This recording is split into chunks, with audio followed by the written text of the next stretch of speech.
Hi, guys! Today, we'll be recapping a story called I Stole the Heroine's First Love. Please like the video and subscribe to the channel. It helps us a lot. Enjoy!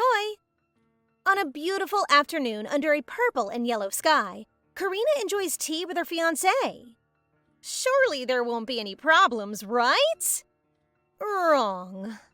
Her fiancé, Wilhelm Hunt, casually sips his cup and states he can never replace the woman in his heart. Even worse, despite his feelings, he refuses to break off his engagement with Karina. Listening to him, Karina wonders how he's even a knight when his morality is questionable. The man clearly has no brain. He claims their match is merely political and suggests she find a lover too. You see, the woman he loves, Tatiana, is already married to the Grand Duke. Since they can't be together, he just plans on staying with Karina while chasing after Tatiana. Talk about a spectacular mix of stupid, gutsy, and unrequited. Truth be told, this world is an ancient game called The Men of Hers. It's a game where players increase popularity by watching their endings with multiple male leads. Karina Piania is a side character, prettier and richer than the main heroine, Tatiana. But being a side character means she's always second next to Tatiana, and being a placeholder means watching all her exes get stolen. Her first fiancé, Duke Malperion, she gave him up following the game's script. Who would have thought Raymond Cassel, heir to the Demon Tower, would also fall for her? Or that Andrew LeBron Gloucester, the royal prince's half-brother, would choose Tatiana over Karina? Does this mean everyone is doomed to fall for the main character no matter the player's choice? Oh well, no use dwelling. Anyway, you'd think that the original story would be over now that Tatiana is married. But nope. 3 years later, and the cycle repeats. Karina has finally had enough of this typical main character nonsense. With calm, final precision, she pours her entire cup of tea over her foolish fiancé's head. At the royal ball, Karina nurses a drink, battling another wave of inner turmoil. Other guests stir rumors of her umpteenth broken engagement, even calling her greedy for men. So not true! Those men were simply fools who fell for someone else. She only attends for her father's sake, but a nuisance glides over with an angelic smile. Tatiana. The Duchess greets her warmly, feigning hurt that Karina didn't share news of her recent engagement. She jokes she won't steal him again, as she now has a husband. It's all a flawless facade, and the crowd adores her for it. Tatiana even recalls how Wilhelm whispered he didn't care about rumors when they were alone, calling it adorable. Ugh, what? You man thief! Karina fires back, suggesting she should also meet one-on-one with the Grand Duke. After all, best friends share everything, right? Before we could see Karina punch Tatiana, talk maturely, a staff member interrupts, summoning her to the Emperor. Inside the private chamber, Karina meets the most charming and ruthless man in the story, a tyrant who wields a bloody sword without fear. I'm blind and deaf, and all I see is a handsome man. Fun fact, he's also Tatiana's first love. Let's hope she doesn't steal him too. The Emperor remarks that Karina shows no fear. She responds with bold honesty, stating there's more value in the woman behind the rumors. Intrigue flashes in his eyes. Their conversation ends pleasantly as the day soon ends, but the Emperor is far from finished because he then asks her out. OMG! A man who doesn't hesitate! However, he is met with her nervous laugh and her simply brushing it off. Awkward. The Emperor simply smiles and tells her to wait for him after his big speech at the banquet. On her way through the crowd, she stops to question her kind of stalkerish ex-fiancé, all to be met under his interrogation on what she had spoken with Tatiana. Truly emphasizing he's a despicable and inconsiderate man even after the broken engagement. Even going so far to judge her grudge. But Karina does not show anger, but tells him she only broke it off because he wants to be in an affair with Tatiana. Enraged by her words, especially in public, he raises a hand to hit her. But he is soon stopped by a handsome Andrew, her ex and Tatiana's husband, by the way. Well, his heroic act is scorned by Karina as she intends to be hit so she can ruin Wilhelm and his entire family. Taking a drink from the bar, Karina drinks all her frustrations amidst Tatiana's watchful, shameless stare as men flock all over her. In no time, Karina might even become a nun for this. Is there one man who won't be bewitched by that woman? And lo and behold, the Emperor appears with his charming smile. A smile that even bewitches Karina in her tipsy state. It turns out there is no big speech. He just wants her to stay longer. Mid-convo, she notices Tatiana looking at the two of them. Don't tell me, she's plotting or getting all jealous? Also sensing her presence, the Emperor makes no hesitation to hold Karina into her embrace upon her request for help. God, he goes to her, asks her out, and takes no mind of other women? Is he a green flag or what? Upset by what she saw, Tatiana walks out of the banquet with her dogs following after her. Serves you right. Alone with the Emperor, Karina enjoys a quiet moment. She can't help but think, perhaps His Majesty is different from other men. Spontaneously, she suggests they try dating, then quickly laughs it off. Yet the Emperor implies dating would naturally lead to engagement. Whoa, slow down! Oh wait, he clarifies he simply wants to be a boyfriend she'll like. Oh, that's cool. Carry on. The next day, a hungover Karina realizes last night wasn't a dream. Her home is bombarded with extravagant presents. Ho, no backing out now, Karina. The Emperor, who we can call Aster, is already steps ahead. Amid the chaos, her maids and butlers marvel at gifts they can't touch, thanks to a certain fake friend's past restrictions. Aster, it's been one day. The commotion draws her father, Duke Peonia. He questions the imperial gifts and her engagement. Karina confirms she broke it off with Wilhelm. If she broke it off, it must be because of the Grand Duchess. The Duke is ready to kill Wilhelm, which he should. Once calmed, they agree to seize the imbecile's Sabon Islands as compensation. Karina plans a perfume business there, using the unique scent-absorbing salt, a fact from her past life. It will bring wealth and honor. But the Duke has pressing concerns about the Emperor. Does he truly like his precious Karina? But, of course, as long as she is happy. After this, Karina and her maid Lily go shopping with a hefty bank check, finally stepping out after 2 years of hiding from nasty rumors and heartbreak, only to be met face-to-face with an ex. Stricken with mild irritation, Karina tells Raymond to go away. He claims that he often shops at this women's boutique, all for his dear Tatiana. He even has the backbone to call Karina a low class for coming, as if he never dated her. Men. Heading inside with a fuming, immature ex in tow, Pierre, the manager of the Dior boutique, introduces herself upon recognizing Karina, even guiding her to the top floor where His Majesty's special gifts for her awaits. It's not just this boutique. It's every boutique in the district by Aster's decree. Every present is perfectly tailored to her tastes. Feeling overwhelmed by Aster's excessiveness, when all of a sudden, time has stayed still due to Raymond using his magic just to berate her. Karina scoffs back by saying he's wasting a dime over a married woman. You go, girl. 6 months with him must be so much torture. But the man doesn't quit as he uses his magic to control her to beg for his mercy. What the? You seriously dated him, Karina? Thankfully, her will is far stronger than his spell. She tells him to back off, her voice ice cold. Acknowledging this fierce, unknown side of hers, and perhaps his own past ignorance, Raymond finally leaves and time flows back. Changing into a stunning new gown, Karina is ready to meet the Emperor with a genuinely open heart. Well, maybe not totally an open heart, as she is quietly berating herself.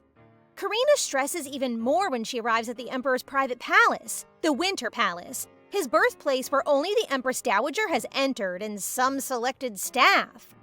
So much for a casual chat.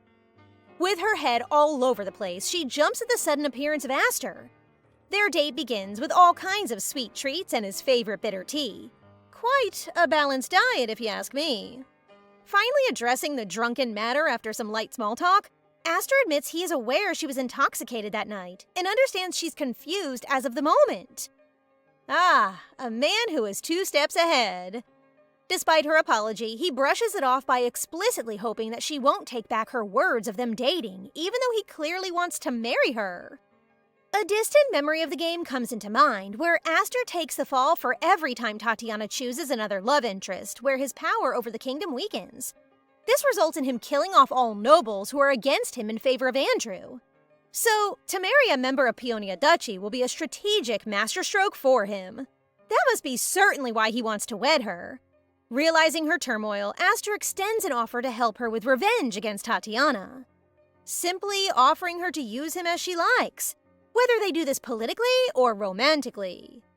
And that, kids, is how this interesting love story begins. That night, in her chambers, Lily presents to her an old childhood bracelet from when she was young, but something is terribly wrong. That bracelet is from her first fiancé, Daniel, the same Daniel who broke her heart for Tatiana. The three were childhood friends, and Daniel was betrothed to Karina, but even as a child, she knew his heart belonged to Tatiana. It's deeply odd that the bracelet now emits an unnatural glow, so much that Lily fears it's cursed. Despite her unease, Karina decides to keep it, just in case. Meanwhile, in a place we don't care about, Wilhelm's father furiously confronts him after reading Duke Paeonia's formal letter. Wilhelm, with his signature lack of empathy, dismisses it as a misunderstanding. But his father knows the truth that his son is heavily infatuated with Tatiana. Enraged, his father slaps him and orders him to apologize to the Paeonia family personally. Ha! Deserved! We're then subjected to Wilhelm's disgusting one-sided fantasy. His more than friends, less than lovers dynamic with Tatiana warped into obsession. Bitter over her marriage, he sacrificed himself by getting engaged to Karina for his family's sake. Why are we forced to listen to his useless jabber, author? Anyway, soon after his engagement, Tati conveniently reached out, hinting at romantic possibilities that fed his delusions. The moment he broke things off with Karina, Tati ghosted him completely, yet his only thought is to salvage the broken engagement. Ugh, he's an idiot who doesn't realize he's been used. Back to the original point, Karina is independently sniffing perfume samples, focused on building her business. Yes, without a marriage plan and even without Aster's direct help. Trust issues, you know? Plus, she wants to live her own life. That's the spirit, Carrie! While minding her own business, she overhears familiar rumors starting to circulate. Feigning nonchalance, she confronts the gossips directly, instilling fear with cold, factual corrections that send them scrambling. Moving to another boutique for more samples, she walks right into Tatiana and Daniel. Oh boy, Tatiana, why are you always with different boys? You literally have a husband! In a tense room with only her 2 fake childhood friends, Tatiana gets straight to the point. She demands details about Karina's relationship with the Emperor. Why is she so curious? Isn't it none of her business? Despite Karina's icy deflection, Tatiana feigns concern over Wilhelm, calling their breakup a misunderstanding. Misunderstanding? A man and a married woman alone together only spells one thing. Karina is certain she isn't confused. This also visibly unnerves Daniel, another man Tatiana meets outside her marriage. Karina declares her relationship with Aster is none of their concern, and she doesn't consider them friends. They never were. What kind of friends leave you in the dust? But Tatiana, clinging to her innocent act, stubbornly insists on befriending her. Enraged, Karina shoves her away. Tatiana stumbles, and the bracelet on her wrist snaps. It's the matching bracelet Daniel gave them both. But what's off-putting is Tatiana's extreme distress over this particular piece. As the fake friends rush out in a panic, Lily bursts in, super tray ready. But Karina is fixated on the scattered beads, each one emitting that same sinister dark aura. When she looks outside after the fleeing pair, she sees something impossible. Floating right above Daniel's head is a glowing, pulsing love meter. What the? It's the same love meter from the original game system, and it's all because of this bead. Soon, Tatiana comes rushing back, searching frantically for that bead right in Karina's hands, as if she is a woman possessed. Which she isn't. She's just a greedy woman. With Lily leaving them alone, a disappointment for all of us since she would surely annihilate Tatiana, Tatiana demands for the bead once again. Karina, having no care for it and is not a thief like her, gives it back to her and admits to what she saw. Tatiana has been treating this like a game every time she stole her previous lovers, and she even insists on wanting Aster herself. But Tatiana denies it, claiming her love for the Emperor is special.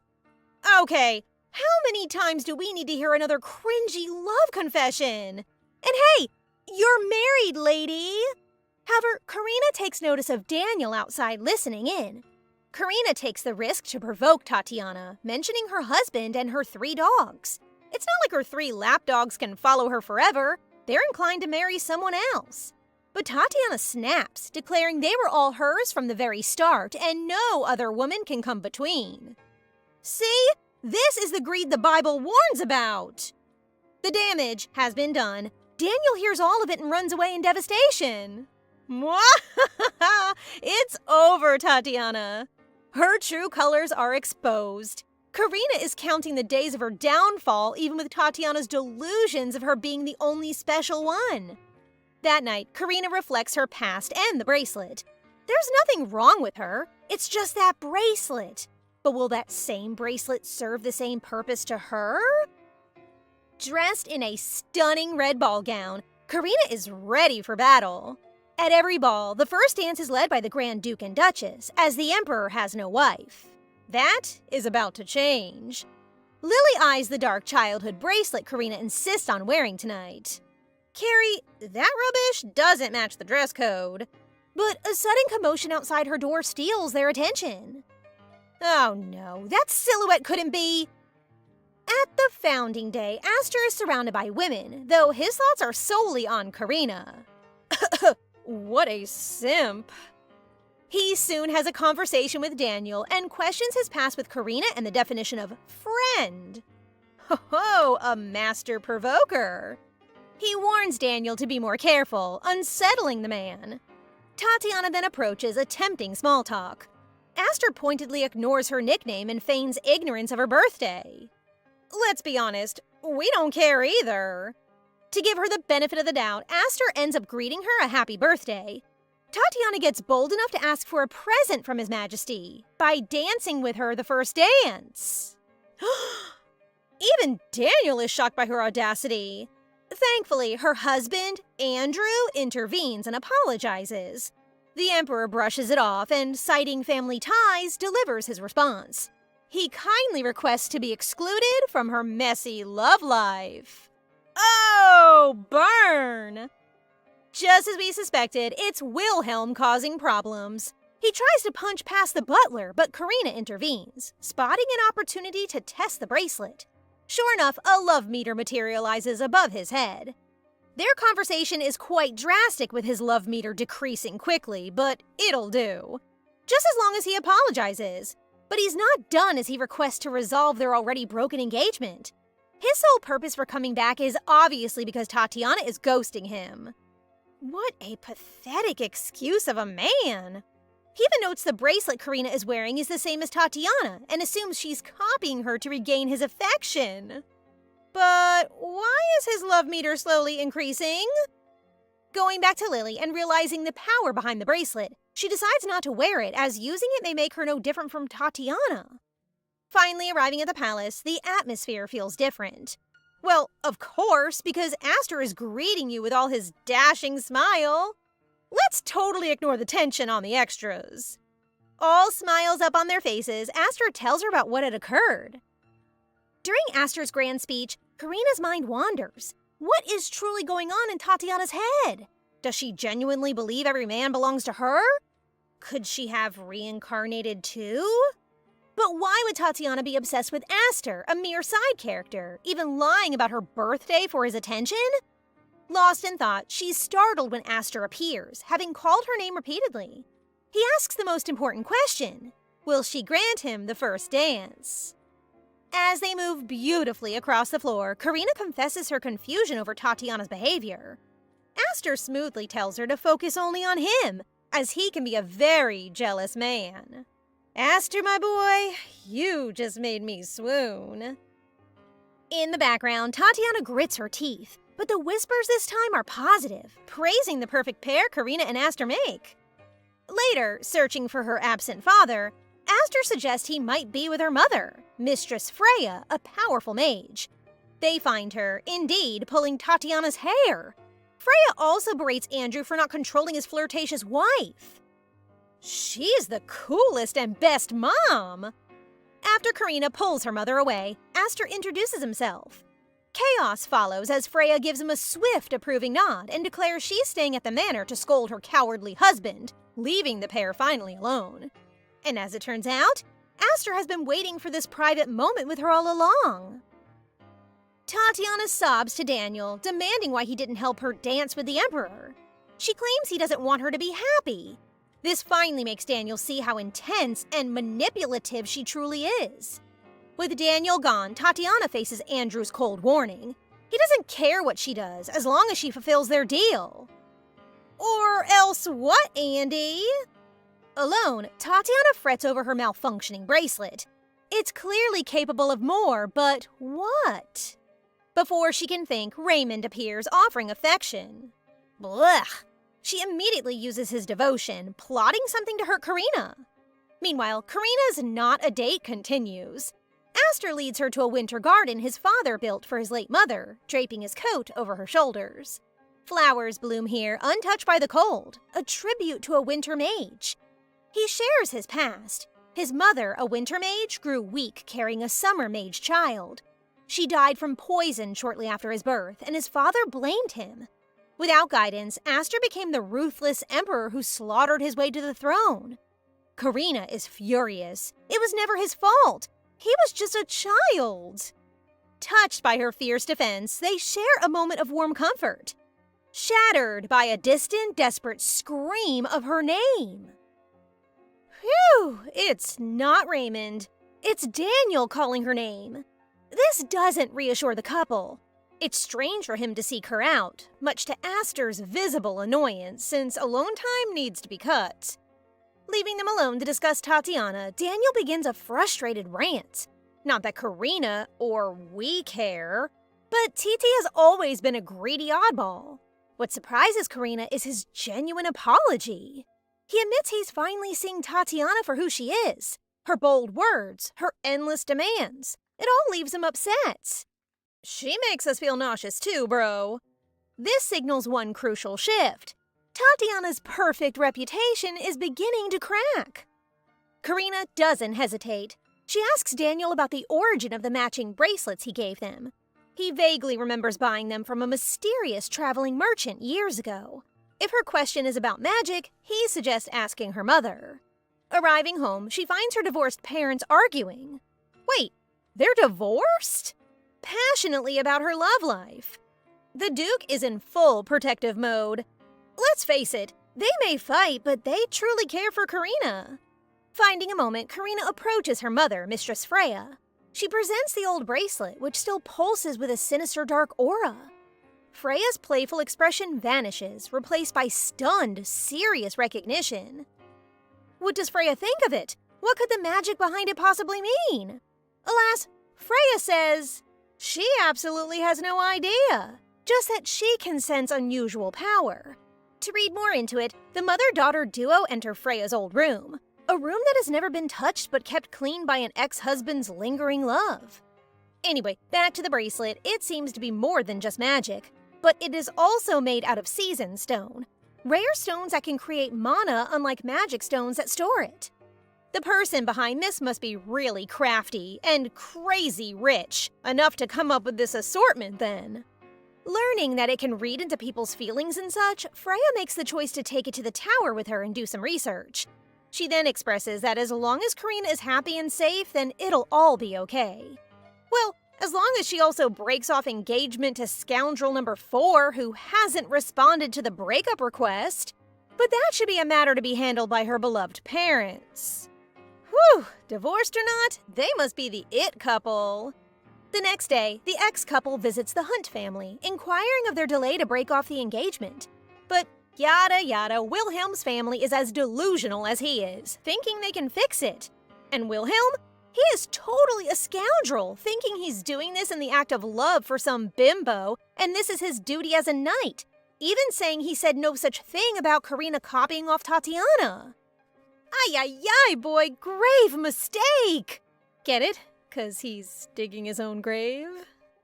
Freya, as smart as her daughter, knew her magic spell would come in handy to display the truth. And off they go.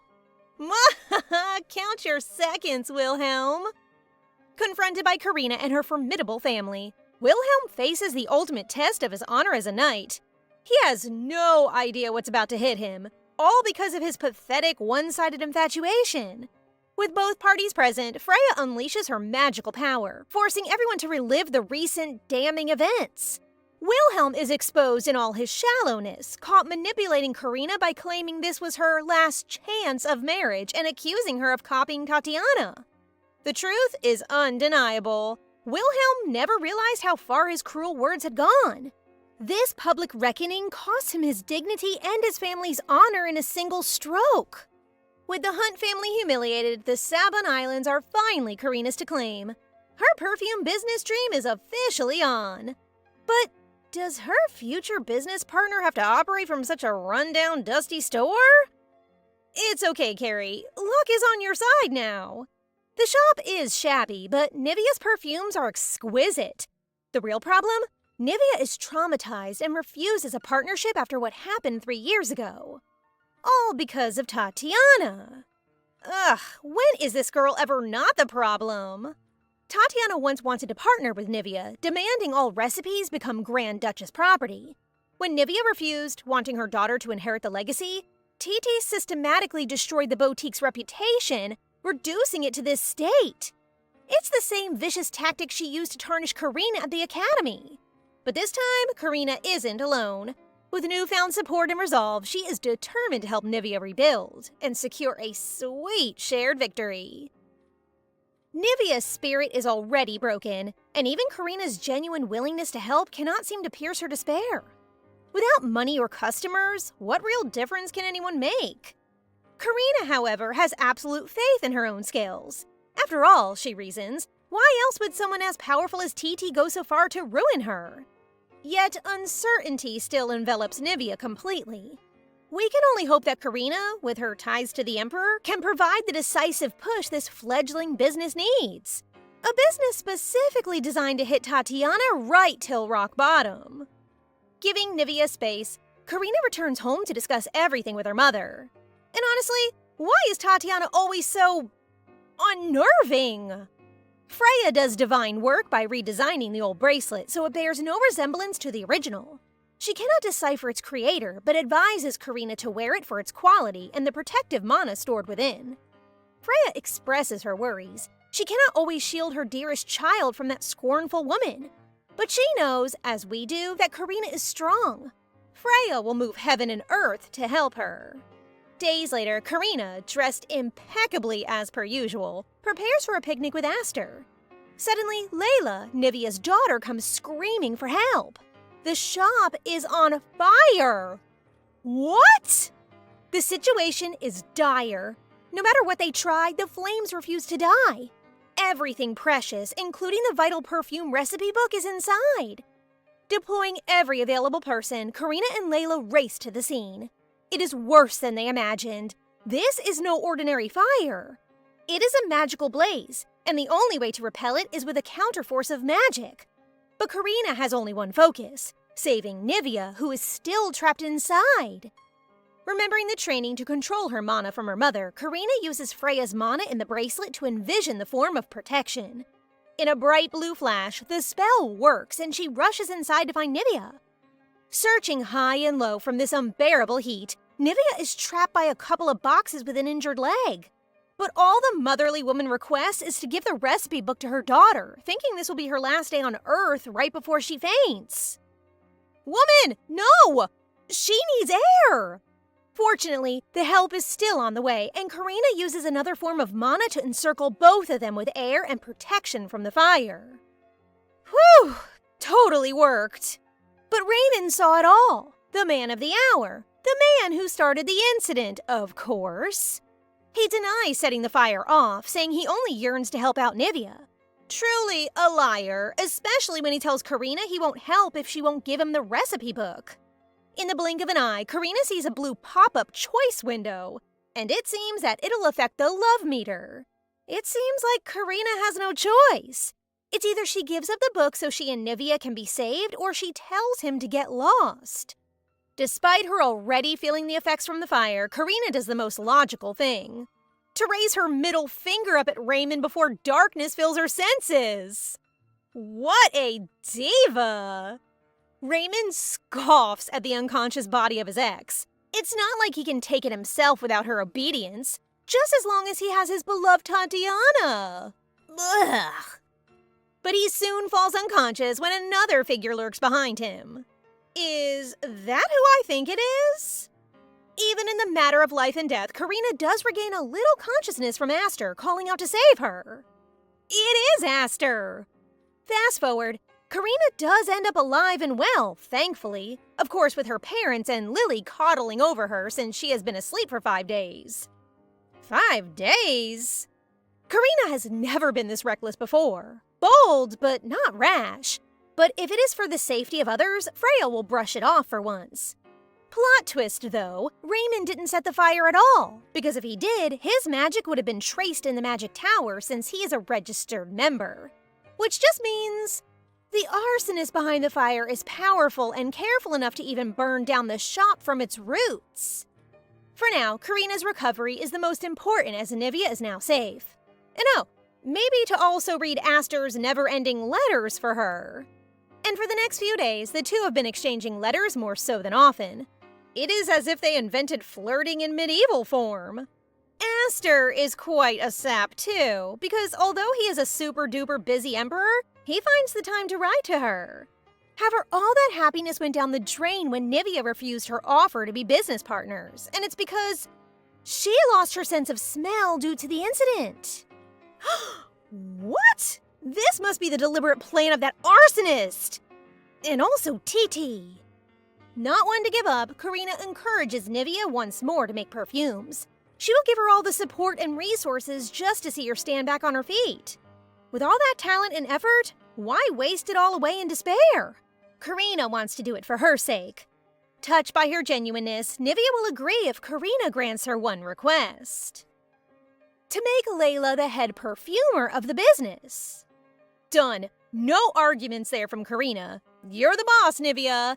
Now, on to the business talk. The Peonia family will be hosting the yearly summer masquerade ball, a family tradition ever since the first Duke Peonia. This time they'll be selling and promoting Nivea's perfumes to the nobles. But there's a catch. When will there never be a catch? There's only a month left to prepare.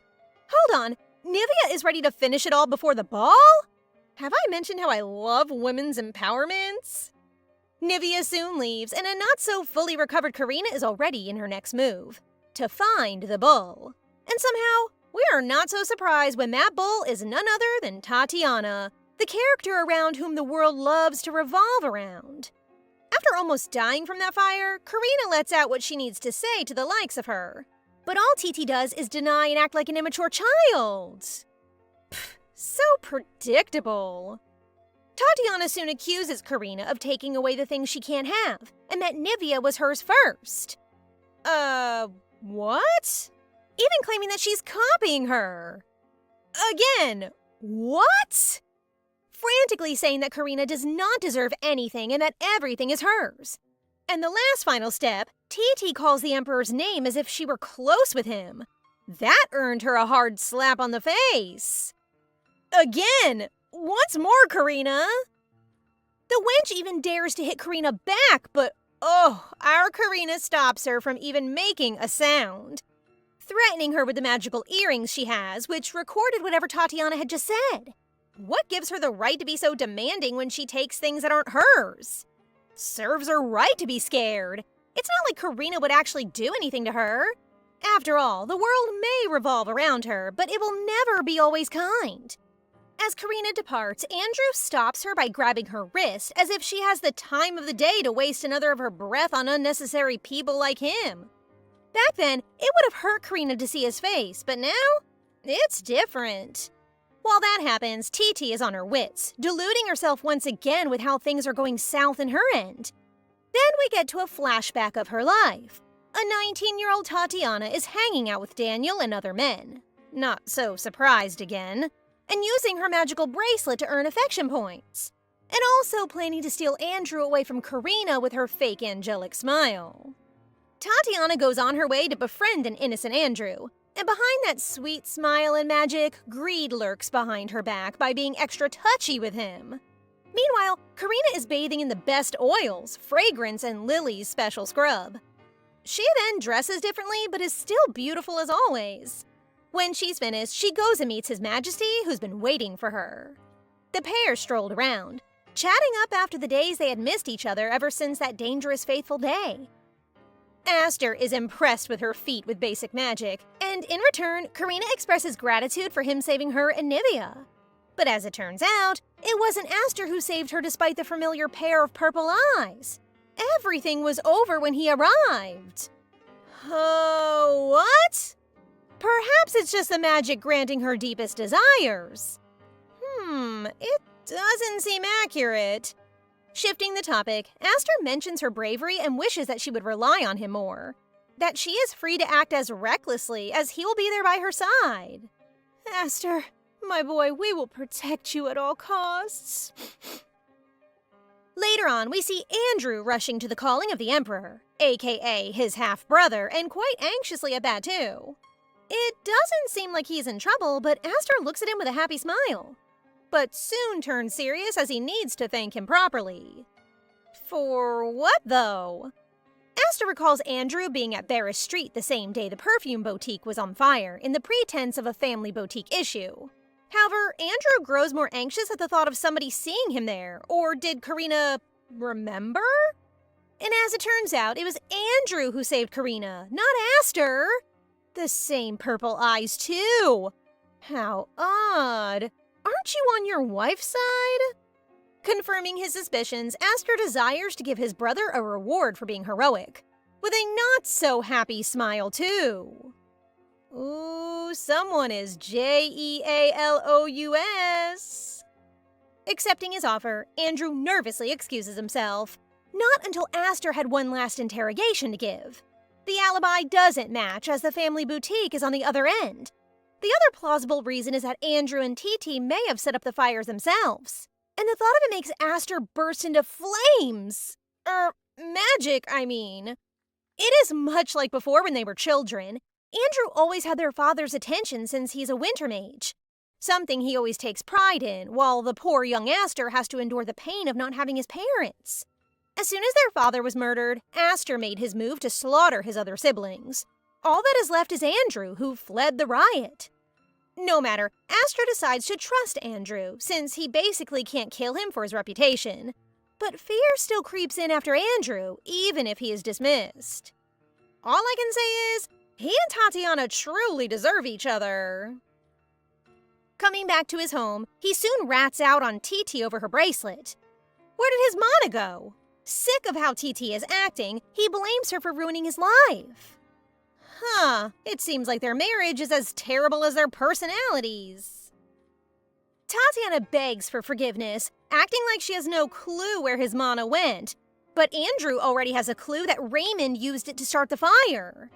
No wonder Raymond is not the culprit. Then, their reason for marriage is revealed, all because Tatiana promised him that she would make him emperor.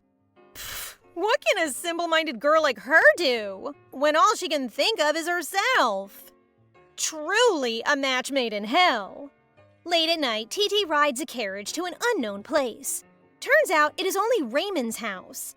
TT is surprised at how injured his face is, an injury that Andrew had inflicted a number on him. Taking her sweet time there, Raymond is just happy she is there with him and reassures her that she can tell him anything.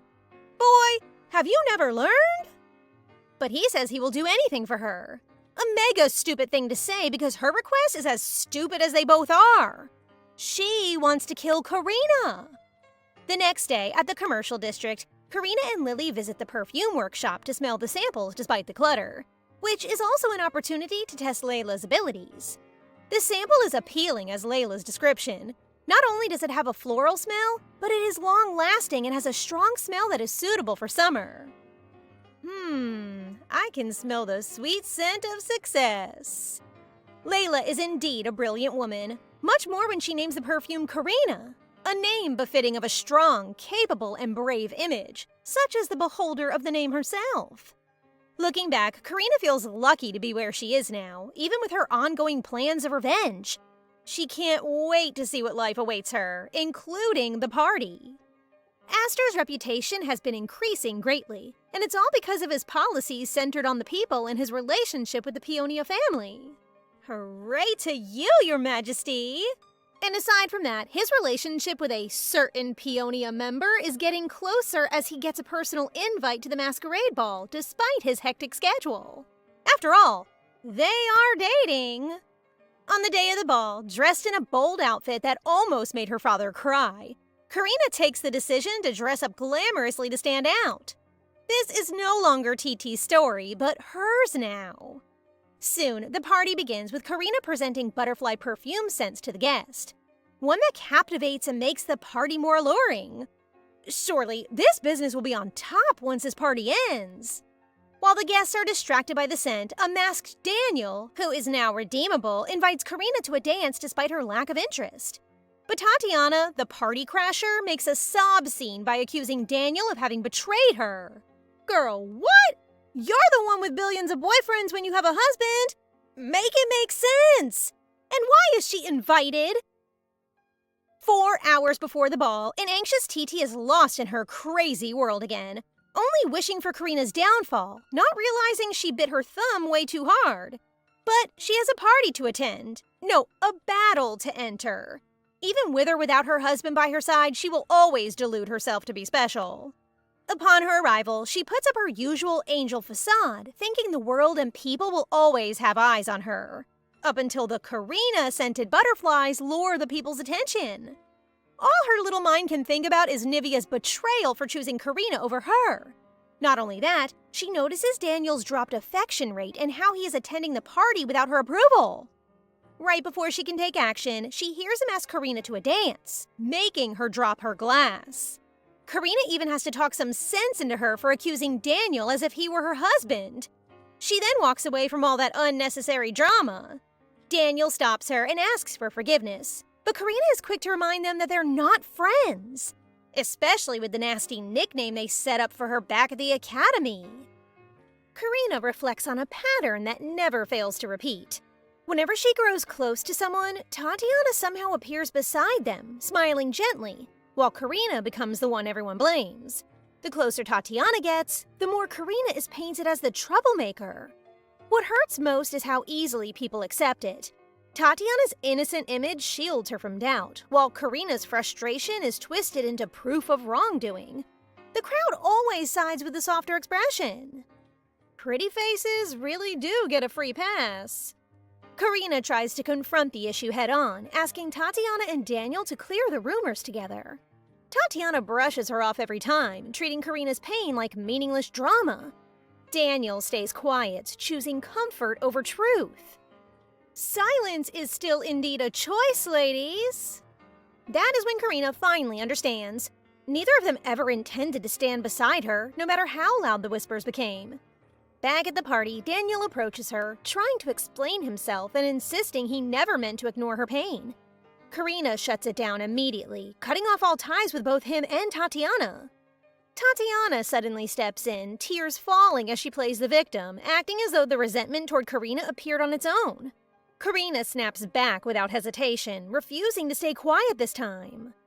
Finally, someone stops applauding the act. As nobles begin whispering, Astor steps forward to intervene. Before he can speak, Andrew arrives and bluntly orders Tatiana to apologize. Shocked and humiliated, Tatiana storms off. Andrew watches Astor and Karina talk comfortably before quietly leaving. And somewhere between all that, the balance shifts. Astor and Karina continue chatting with ease, untouched by the earlier tension. He gently reminds her to keep their identities discreet since the masquerade is still ongoing. Despite the effort put into his disguise, it fools no one.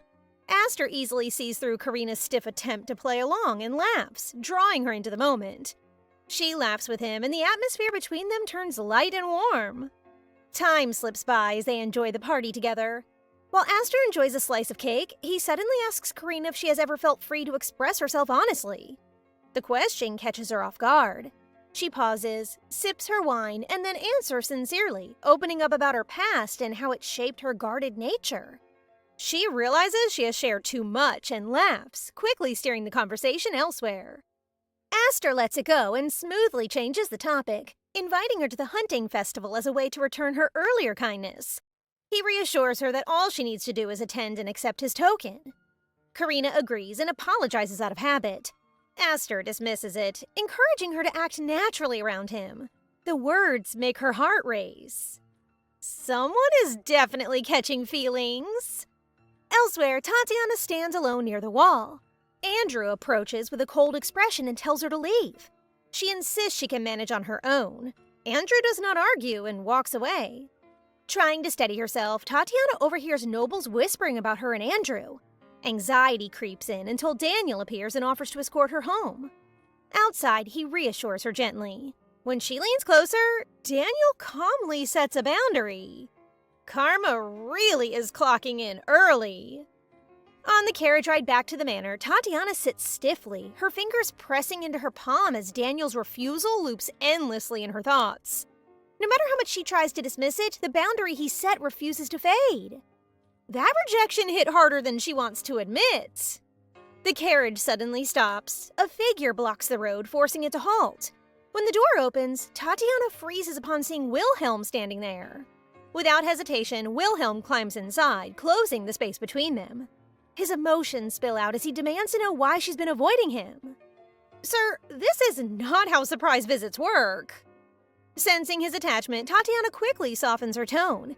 She reassures him with practiced affection, claiming secrecy is necessary and meant to protect them both. Wilhelm refuses to accept it, insisting that nothing matters as long as he can stay with her. He clings openly, unwilling to pull away.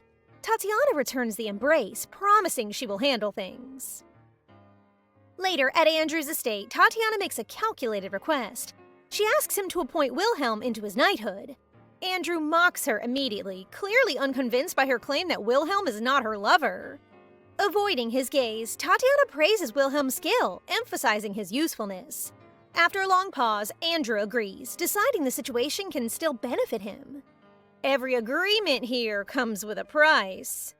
As Tatiana leaves, dizziness suddenly overtakes her, her steps faltering. Back at the party, guests gather around Karina, praising her and asking about her upcoming perfume launch. Finally, the spotlight lands where it belongs. Encouraged, Karina responds confidently. After the hall empties, she thanks Lily, who urges her to rest and helps her relax. Later, Karina enters her room and notices a strange glow coming from the bracelet's box. When she opens it, the light flares brightly. Karina opens the box and freezes when a glowing screen appears before her eyes. It congratulates her on Wilhelm's successful perfume shop before vanishing just as quickly. The room feels different afterward, lighter somehow. Holding the bracelet, Karina wonders what the message truly implies and how Tatiana's choices will shift the story from here. That system message did not appear for no reason. The following day, Karina meets Daniel to discuss business. She asks for the land promised as compensation for their annulment, only to learn it has already been transferred to Tatiana. The timing feels far too deliberate. Tatiana definitely knows more than she lets on. Karina sets aside the frustration and pivots to another plan. She asks about potential allies for her business, but learns the man she needs has been disowned due to personal conflicts, making negotiations difficult. Daniel apologizes and promises to make up for everything related to the annulment. At least the effort is there, even if it's late. At dawn, Karina sits alone, sorting through her options. A daring idea surfaces in her mind. It is risky but possible, and exactly the kind of move she needs. Days later, the knights report success. Raymond has been captured. In the basement, he sits bound to a chair, struggling against his restraints. Karina approaches him calmly, a knowing smile forming as she looks him over. Finally, the tables have turned. Karina confronts Raymond, teasing him mercilessly for trying to burn down Nivea's perfume shop. She tells the guards to leave them alone, finally untying the cloth so he can speak freely. The ropes still keep him in place. With a touch of her earring, Tatiana's mocking voice echoes, reminding Raymond exactly why he shouldn't underestimate Karina. He laughs nervously, startled by the undeniable evidence she holds. Karina presses him further, demanding compliance for her deal, reminding him that he has nothing left except his obsession with Tatiana. Cornered, Raymond finally listens. What leaves Raymond speechless, however, is Karina's audacity. His face reddens as he realizes she's still mocking him, doing exactly what he once did to others. Once she calms down, Karina explains her plan. She wants Raymond to provide her hunted prey during the upcoming hunting festival. Raymond responds angrily, mocking her in return. But the offer is tempting enough to make him hesitate. The guards untie him, allowing him to review the contract. Fearful of imprisonment if he refuses, Raymond eventually agrees and signs, sealing magic imprinting itself onto him. As he prepares to leave, Raymond discovers he can't teleport out. Frustrated, he stomps and shouts, blaming Karina for his predicament. Well, that's what happens when you underestimate her. Having had enough of his antics, Karina kicks him out of the entrance doors, leaving him fuming. He bangs and yells, calling her various names in mockery, completely unaware of a shadowy figure silently lurking behind him. Perhaps Raymond has acquired his own stalker. Raymond boils with anger as Tatiana's order echoes in his mind, the demand to remove Karina refusing to fade. The more he dwells on it, the more his frustration twists into resentment. Without warning, Karina swings the door open, catching him off guard. Unable to rely on magic, Raymond is placed under guard, with one of Karina's men assigned to keep a close watch. Neither of them notices the dark presence lingering beyond the trees, eyes fixed on Raymond from afar. That is definitely not comforting. The following day, Karina sets out to locate Robert, Daniel's former associate. Daniel insists on joining her, claiming concern for her safety, though Karina pays him little attention. They soon encounter loan sharks pounding on Robert's door, shouting threats over unpaid debts. Daniel steps forward, but his courage quickly dissolves and he retreats beside Karina. So much for the heroic entrance! Taking control, Karina approaches. As the men turn toward her, she whistles sharply. A guard appears instantly, restraining the loan sharks and hauling them away. Inside the house, Karina reassures Robert that the danger is gone. After searching the room, they find him hiding beneath a desk, shaken and in tears. Recognizing Daniel, Robert cautiously emerges. When Karina introduces herself, he mistakenly assumes the two have reunited. Karina corrects him immediately and explains her true purpose. She invites Robert to join her business as a hospital director. Robert declines without hesitation, convinced he lacks the qualifications. Karina keeps pressing Robert, trying to convince him that his talents could be used for something greater. She knows he has potential that shouldn't go to waste. Robert thanks her for the opportunity, but still refuses, suggesting his position go to another friend he used to work with. Disappointed but undeterred, Karina and Daniel set off to find the people Robert recommended. As they walk, Karina wonders what caused Robert, Eric, and Allison to stop their research. Research that could have been groundbreaking. Daniel, knowing the trio's past, fills her in on the tangled history.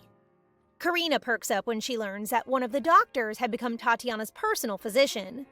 Her eyes narrow as she confronts Daniel, questioning his intentions. But his explanation barely scratches the surface of her lingering resentment toward Tatiana. Still, Daniel helps Karina track down the other two doctors. As they approach the lab, Eric greets them outside. Karina wastes no time, asking why he, Allison, and Robert went their separate ways. Eric replies vaguely, saying he stepped away to focus on his studies.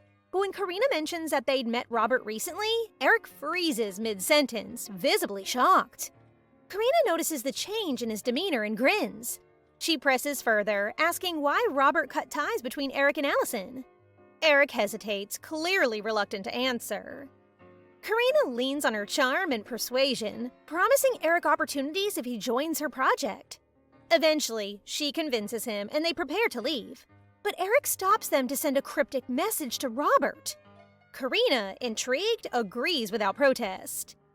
Back at her estate, Karina finds letters waiting, one from Eric and one from the Guild detailing their investigation into the three doctors' past issues. As she reads, it becomes clear that Robert, Eric, and Allison's fallout is definitely not a coincidence, and Tatiana's influence with Nivea may have played a role. Something shady is brewing. I can feel it. Suddenly, Lily bursts into the room, out of breath, as if she's carrying news too urgent to wait. Oh, I know she's about to drop a bomb. Lily catches her breath and spills the news. The Hunt family has opened a perfume shop right across from theirs. To make matters worse, Andrew appointed Wilhelm as the Grand Knight of his army, fueling Lily's anger. Karina tries to calm her down, both bewildered and amused by the updates. Still, she shrugs off the competition. Businesses like this always happen. The next day, everyone gathers at Nivea's shop, determination radiating as fiery as their ambition. Plans are drawn to compete with the new perfume shop, but Karina drops a bomb. She decides to push back their opening date. The team is stunned. When Nivea questions her decision, Karina reveals a list of pre-orders already lined up, explaining her plan to ensure their launch is a guaranteed success. Everyone nods in agreement, impressed by her foresight. Nivea chimes in with another idea. Now that they have the right ingredients, why not expand into cosmetics? Perfumes infused into products could be their next big hit. But complications arise. Tatiana's meddling has caused the Cassell family to cut off all ties with Nivea. Without their support, the cosmetics plan seems impossible. Of course! Tatiana can't just stay out of the picture! Nivea speculates that the Cassells may be bound by some contract with Tatiana, and with Raymond out of reach, he's their only hope to uncover why the family is avoiding them. Seeing Nivea's determination to make their business thrive, Karina nods in agreement, ready to back her friend no matter the obstacles. Karina meets with Raymond, handing him a detailed list of tasks she needs him to complete. He reads it and smirks, mocking her request. Helping make cosmetics? Why not just ask his family? Karina calmly reminds him he's still under contract. Cornered, Raymond grumbles but signs the agreement. When Raymond learns guards will supervise him, he nearly blows a gasket. But the guards don't flinch, following Karina's orders without question. Honestly, the guy's rage is kinda entertaining here. Meanwhile, Karina dives headfirst into an avalanche of work. Lily tries to reason with her to take a break, but Karina refuses. She's determined to solve everything herself. Suddenly, inspiration strikes. Karina lights up, sharing her idea with Lily. Why not set up a spa on the 3rd floor, offering all their products while giving customers a full experience? Lily shouts at her to rest, warning her not to overwork, but Karina is already busy planning and organizing. Some things just can't wait. Elsewhere, Aster visits Freya, warning her about Raymond's movements and his potential to harm Karina. He's puzzled why someone so powerful would allow him to roam freely. Freya explains the full situation, regret lacing her words as she recounts her past decisions. Freya reveals the reason behind appointing Raymond as a sorcerer candidate. She knew he couldn't reach the level of a great magician. 10 years ago, she had encountered young Raymond during a research experiment. His innate magic talent immediately caught her attention. Though warned by her peers, she couldn't resist visiting him, leaving the research area with a sly grin.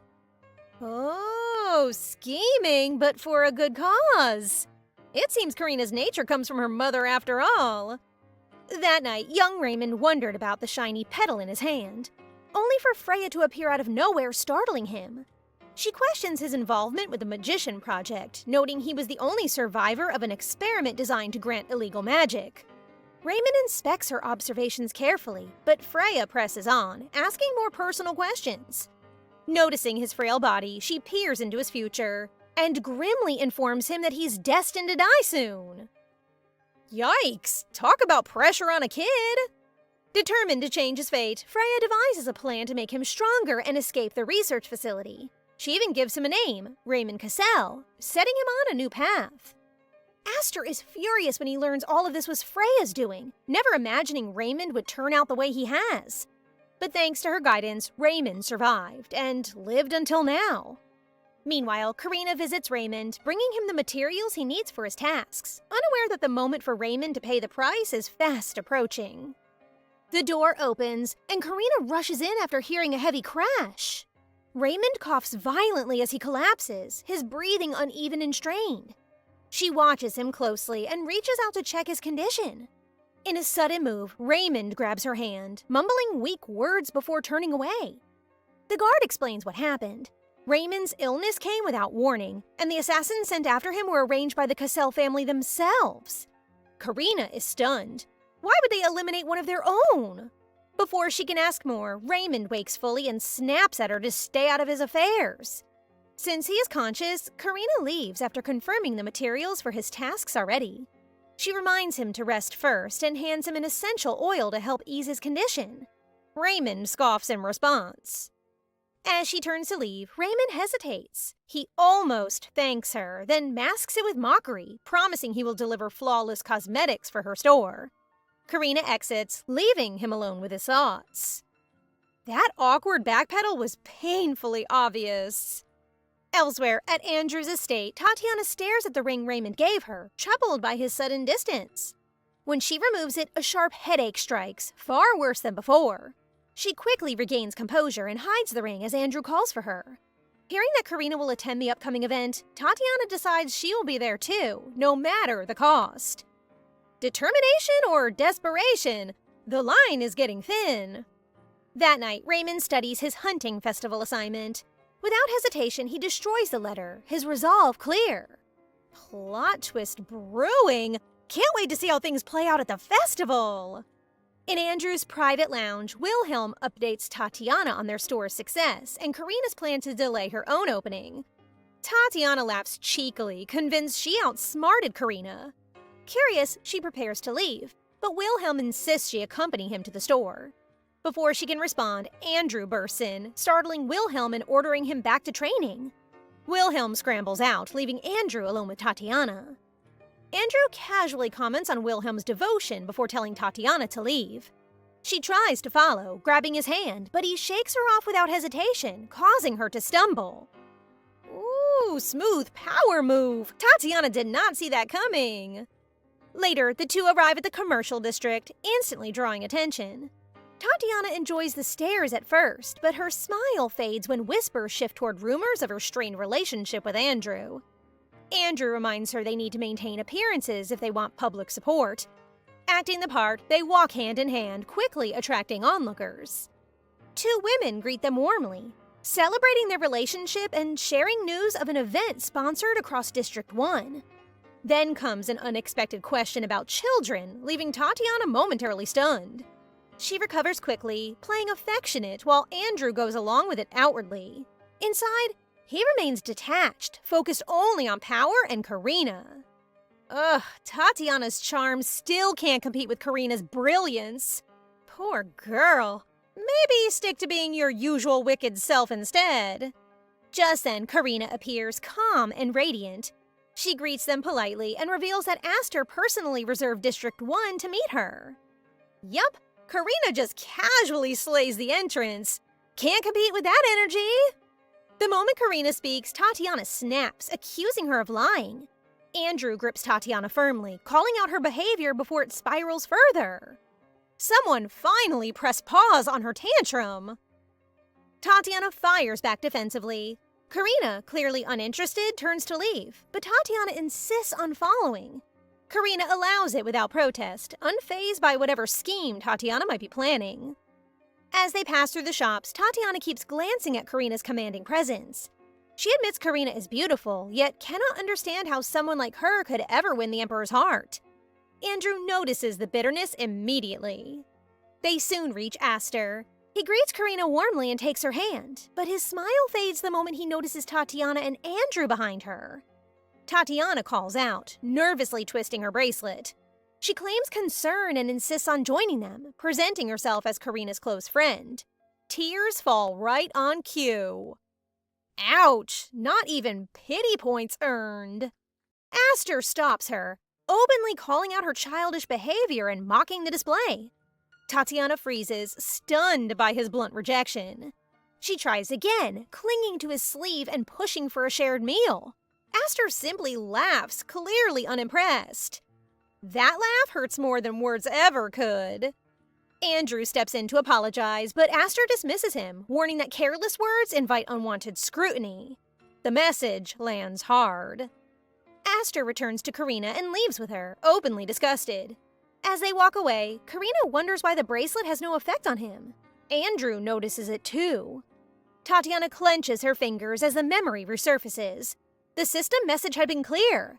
Aster cannot be targeted. Checkmate! I guess even the system itself dislikes Tatiana as well. And that's it for today, guys. What did you think?